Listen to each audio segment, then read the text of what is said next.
کیا آپ کو لگتا ہے کہ یہ جو کوشش تھی بیک ڈور کی مبینہ طور پر یہ بیک فائر ہو رہی ہے؟ دیکھیے پہلے تو میں یہ کہوں کہ یہ جو بی بی سی کی رپورٹ ہے اس کی کتنی صداقت ہے وہ مجھے پتہ نہیں ہے، لیکن دیکھیے ڈپلومیسی یا سفارت کاری کرنے کے بہت سارے طریقے ہیں، نیگوسیشنز کے بہت سارے طریقے ہیں. ان میں اگر ان کو کلاسیفائی کروں تو میں پہلے کہوں گا کہ اوپن ڈپلومیسی ہے جو بہت لوگ اس کو ایکنالج کرتے ہیں. بہت زیادہ تر ڈپلومیسی اسی نوعیت کی ہوتی ہے کہ آپ کھلے عام ایک دوسرے کے ساتھ بات کرتے ہیں اور جو بات چیت ہوتی ہے اس پہ آپ میڈیا کو بریف کرتے ہیں. دوسری ہوتی ہے سیکرٹ ڈپلومیسی جس میں آپ کے نمائندے جن کی کریڈینشلز کا کوئی شک نہیں ہے اور دوسری طرف کے نمائندے جن کے کریڈینشلز کا بھی کوئی شک نہیں ہے وہ ملتے ہیں اور اپنے اختلافات کو دور کرنے کی کوشش کرتے ہیں اور کسی کو اس کا علم نہیں ہوتا، علاوہ جو ان کے سینئرز ہیں ان کو بتاتے ہیں لیکن میڈیا میں نہیں آتا، کانگریس میں یا پارلیمنٹ میں بھی نہیں آتا کیونکہ اس کے لیے انتظار کرنا پڑتا ہے جب تک کہ کسی نتائج پہ پہنچے. اور تیسری ہے back channel diplomacy. Back channel diplomacy جو سربراہ ہیں وہ نہیں کرتے. سربراہ اپنے کسی نمائندے کو کریڈینشلز دیتے ہیں اور دوسرا سربراہ اپنے نمائندے کو کریڈینشلز دیتا ہے اور یہ ایک خفیہ طور پہ ملتے ہیں. ان کی اور سیکرٹ ڈپلومیسی کے میں فرق یہ ہے کہ دوسروں کے تو کریڈینشلز ہوتے ہیں، ان کے آفیشیل پوزیشنز ہوتی ہیں، لیکن بیک چینل ڈپلومیسی میں یہ کریڈینشلز نہیں ہوتے اور دونوں مل سکتے ہیں. اب جنرل صاحب کے کوئی کریڈینشلز نہیں ہو سکتے، وہ نہ سیکرٹری ہیں نہ سرکاری ملازم ہیں، تو ان کے اس نوعیت کے کریڈینشل نہیں ہو سکتے. ارب پتی ہیں، بزنس انٹرسٹ ہیں، ان کی پاکستان میں بھی بزنس انٹرسٹ ہیں، اس وجہ سے نہیں کیونکہ وہ پاکستان میں کوئی چیز اون کرتے ہیں، لیکن اگر افغانستان سے وہ آئین نکالیں گے تو اس کو ہندوستان تک پہنچانے کے لیے وہ پاکستان کا راستہ استعمال کر سکتے ہیں اور پاکستان سٹیل مل کو وہی آئرن اور سپلائی کر سکتے ہیں. تو اس حد تک ان کو ایک اقتصادی دلچسپی بھی ہے پاکستان میں. لیکن اس کو ایک طرف رکھتے ہوئے اگر جنرل صاحب کو اتھارٹی دی ہے نریندر مودی صاحب نے، تو اسی طرح نواز شریف صاحب کو کسی کو اتھارٹی دینی ہے اور ایک دوسرے کو ایشورنس دینی ہے. وہ پرائم منسٹرز ایک دوسرے سے بات کر کے بھی کہہ سکتے ہیں کہ صاحب یہ میری طرف سے جائے گا، یہ آپ کی طرف سے جائے گا، یہ عمان میں ملیں گے یا اور جگہ ملیں گے. میں عمان کا ذکر اس وجہ سے کر رہا ہوں کیونکہ سیکرٹ ڈپلومیسی میں ایران اور امریکہ کے درمیان 1.5 سال تک یہ بات چیت عمان نے کروائی، چپکے سے وہاں پہ بیٹھ کے ایرانی اور امریکی ڈپلومیٹس ملے اور اس بنا پہ آپ نے joint comprehensive plan of action بنایا. تو اس قسم کی چیز بہت مفید ہوتی ہے کیونکہ دیکھیے ڈپلومیسی میں یہ ضروری ہے. مسئلہ یعنی کہ آپ جو کہہ رہے ہیں، آپ نے 3 جو مسائل اس کی نشاندہی کی ہے. ایک جو جگہ، دوسرا کہ وزیر اعظم کے ساتھ ملاقات ہوئی، تو تیسری یہ بھی ہو سکتی ہے کہ یہ خفیہ نہیں رہی اور میڈیا کی توجہ اس پہ آئی اور کافی شور مچا. بالکل. یہ دیکھیے اس میں مجھے lack of governance, lack of comprehension نظر آتی ہے کیونکہ کس نے سوچا کہ وہ ویزا لیں گے، ویزا لے کے پھر ایئر کرافٹ کے آنے کی کلیئرنس لیں گے، تو یہ خبر کتنے لوگوں تک پہنچے گی اور پھر آپ ایئرپورٹ سے مری جائیں گے اور آپ کی ویزا مری کے لیے نہ ہو. یہ چیزیں تو سب ایسی ہیں جو کہ توجہ اٹریکٹ کریں گی اور اس کے بعد سوال اٹھیں گے. اور بیک چینل ڈپلومیسی کی بہت اہم ضرورت یہ ہے کہ سوال نہ اٹھیں، یعنی لوگوں کو پتہ بھی نہ چلے، علاوہ اس کے کہ سوال نہ اٹھیں، پتہ ہی نہ چلے. یہ تو بالکل واضح ہو گیا تھا اور اس کی وجہ سے سوالات اٹھے. تو جو آپ کو لگتا ہے نجم الدین صاحب کی پھر مس کیلکولیشن تھی ایل او سی پر جو معاملہ ہے، ظاہر ہے انڈیا کلبھوشن یادو کا معاملہ ہے. دیکھیے ابھی جس بی بی سی رپورٹ کی آپ بات کر رہے ہیں اس میں تو ایک ذکر اس کا بھی تھا کہ پاکستانی فوج نے کہا ہے کہ کلبھوشن یادو کی نواز شریف صاحب نے ان کو کہا کہ اس کا ذکر نہیں ہوا تھا اور فوج نے یہ بھی ان لوگوں کو بتایا ہے یا بی بی سی کو بتایا ہے کہ اس کے تو بارگن کرنے کا کوئی سوال نہیں اٹھتا. تو اور نواز شریف صاحب نے ان کو کہا ہے کہ صاحب کلبھشن یادو کی بات نہیں ہوئی تھی جنرل کے ساتھ.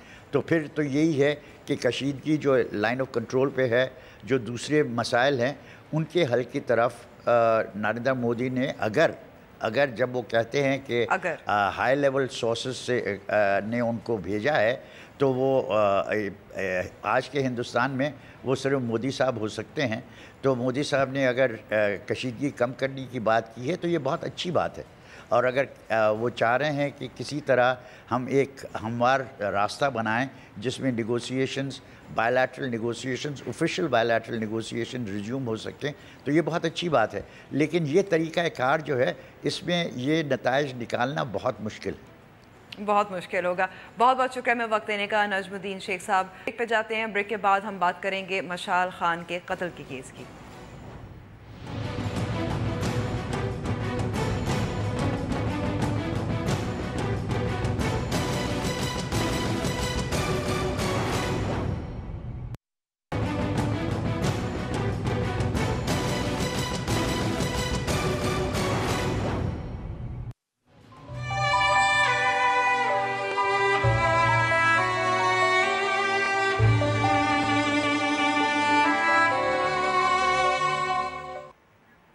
مشال خان کے قتل کیس میں 4 اور ملزمان کو گرفتار کر لیا ہے, لیکن ایک مرکزی ملزم ہے عارف خان, وہ ابھی تک مفرور ہیں.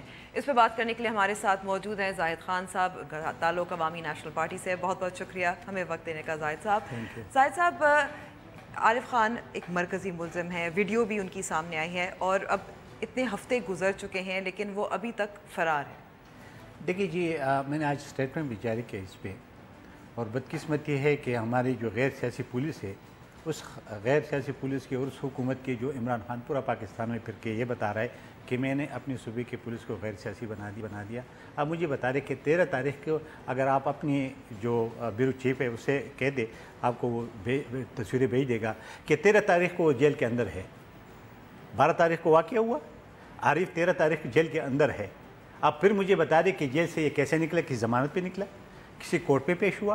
پھر اس کے بعد جو ہماری اطلاع کے مطابق ان کا ایک افتخار شنواری ہے, مشوانی ہے, ایم پی اے ہے, اس نے اپنی جو پشاور میں ایم پی ایز ہاسٹل ہے اس میں رکھا, اور اس کے بعد جب پریشر پڑا تو اس کو بھی فرار کیا گیا. اب مجھے بتا دیں اس آئی جی سے اب کیا توقع کرو گے؟ اب آج ہم نے تو میں نے اپیل بھی کی چیف جسٹس سپریم کورٹ سے کہ آپ مہربانی کر کے اس آئی جی سے انکوائری نہ کرواؤ. لیکن کیا ثبوت ہے کہ عارف خان جیل میں تھا 12 تاریخ کو اور 13 کو؟ یہ تو آپ کی اپنے ٹی وی سارے کیمرے کے آپ نکال لے تو آپ کو کوئی بھی چینل ایسا نہیں ہے کہ آپ کو نہ بتا سکے. آپ کوئی بھی آپ نکال لے, آپ کو بتا دے گا کہ وہ جیل کے اندر سلاخوں کے اندر دکھا دیتا ہے. دیکھیں جو تقریر وہ کر رہا تھا, وہ تقریر یونیورسٹی کے اندر کر رہا تھا, پولیس کھڑی تھی, اور وہ جو تقریر کر رہا تھا پشتو میں تھا. اس کے میں آپ کو ترجمہ کرتا ہوں, وہ کہتا ہے کہ سب لڑکوں کو کہتے کہ مبارک ہو, ایک ہم نے بہت اچھا کام کیا, لیکن ایک میں آپ سے وعدہ لیتا ہوں, اور وہ یہ وعدہ ہے کہ جی کوئی جس لڑکے نے اس کو گولیاں ماری مشال کو, اس کا نام کسی نے نہیں بتانا ہے, اور کسی نے بتایا تو غدار رسول ہوگا. اب اس سے علاوہ آپ پھر مجھے بتا دیں دہشت گردی اور کیا ہوتی ہے؟ وہ اس پارٹی کا تحصیل کا ایک تو وہ آؤٹ سائڈر تھا, وہ کر کے آ رہا تھا اندر. اب اس کو بھی دیکھیں نا, وہ کوئی یونیورسٹی کا اسٹوڈنٹ تو نہیں تھا, چلو یونیورسٹی کا اسٹوڈنٹ ہوتا تو پھر اچھا, پھر وہاں سے چلا گیا. آج بھی پولیس کہتے کہ جو فرار ہوا ہے. اسی لیے میں نے آج جو سپریم کورٹ کے چیف جسٹس صاحب سے اپیل کی کہ آپ اس آئی جی سے آپ مہربانی کر کے انکوائری نہ کروائے, کیونکہ اس سے انصاف مل نہیں سکتے, توقع نہیں ہے. جو اپنے اتنا پریشر ہے صوبائی حکومت کی ان کے اوپر کہ وہ ایک بندے کو جیل سے فرار کروا سکتا ہے, تو آپ کو صحیح جس میں ایک انوالو ہو, جو ملزم ہو, وہ کیسے آپ کے حوالے کر دے گا, یا کیسے صحیح انکوائری سے توقع ہوگی, اور اس خاندان کی جس کے مشال کے ماں باپ کیسے تسلی ہوگی کہ وہ پولیس والے اس کی انکوائری کر رہے کہ وہ ایک حکومت کے نمائندے کے کو فرار کرتے ہوئے یہاں سے بھگا دیتا ہے, پھر آپ ان سے انکوائری کروائے, تو میرے خیال میں یہ جائز نہیں ہے. زاہد صاحب, ساتھ ساتھ گواہان جو ہیں ان کو بھی مشکلات کا سامنا ہے. کچھ یہ بھی خبر آئی تھی کہ ایک جو ہاسٹل کے وارڈن تھے وہ اپنی گواہی دینے جا رہے تھے بالکل, اور ان پہ حملہ کیا گیا تھا, اور ان کو ظاہر ہے جان کا خطرہ ہے. دیکھیں علی نواز کا اپنا سٹیٹمنٹ ہے,